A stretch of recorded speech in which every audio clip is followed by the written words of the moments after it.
What's up, everybody? It's time for another wonderful and fun covert adventure. Today I am out here at the Panther Top Fire Tower. This is the trailhead to it, so we will have to hike up to it. It is a 0.7 mile hike to get up there, but I'm gonna cheat a little bit and ride my bike up there. But they do have it signed, very nice. I've been here before in the past, and I do know the cab is generally locked, but we're still going to go adventure it anyways and get some good drone footage, so we'll go ahead and head on up. So after that 0.7 mile hike, finally made it up here to the top of Panther Top Fire Tower. This is a 30-foot live-in style cab with the 14 by 14 foot cab on the top. And this one was actually rebuilt not too long ago. It was restored a couple years back. I believe the cab is locked, but it is on the National Historic Fire Tower Registry. And here's the badging for that. And this one was actually erected in 1940, so this one's about 12 years older than Joanne Bald.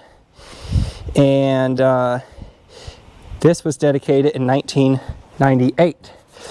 So nice little placard here. One thing I always like looking for is, does this have the USGS benchmark on it? And I think I see it, it's over here.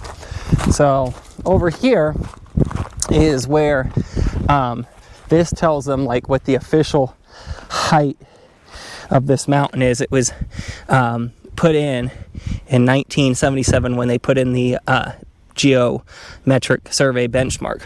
A little PVC pipe running through here, kind of interesting. And then this over here is an old relic here, N26. So that was the N26, that was the number that this fire tower had, and they would have used this when the airplanes and stuff flown over to identify this tower and its actual number. I don't know if the N stands for Nantahala. Actually, yeah, I'm pretty sure it does, because in Cherokee it has a C on it, since we're so close to the Nantahala, Pisgah, and Cherokee National Forest here. But what's really nice about this particular spot is there are no approachments, no radio antennas, no nothing. So this fire tower is still set to use the 360 camera to get this and see how this looks. So anyways, like I said, this fire tower was restored, and you can kind of still see a few of the old glass tubes or insulators they would have had. Here is a piece of conduit coming down.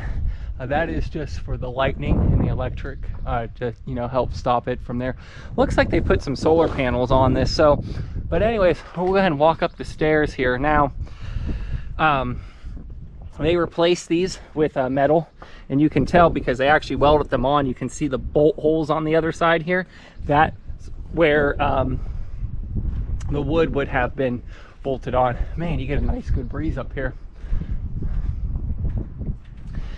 And unlike Joanne Bald, the stairs are on the outside of the tower instead of in the middle. And we're gonna come up here to the door as close as we can, because unfortunately it's locked, which I knew it was. But this one's a little bit heavier duty built, and it's locked.